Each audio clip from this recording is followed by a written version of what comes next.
She'rimizni muallifi Muhammad Husan Marg'iloni akamiz. Akamizdan Alloh rozi bo'lsin. Mana mazza qilib eshitadigan she'r. 50 kuplikgina xolos ekan.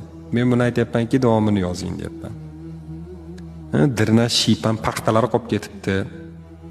Somon chuvoqlari qolib ketibdi.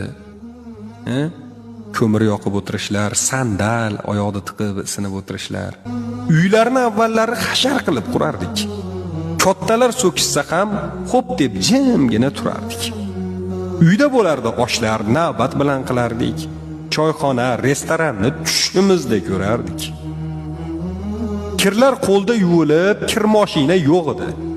Hamma bir xil yashardi, boy kambag'al yo'q edi. Pishiq g'ishlar kam edi, guvalak edi uylar, loy bo'lsa ham tomimiz tillo edi ko'ngillar. Tilanib eshigizga faqat lo'li kelardi.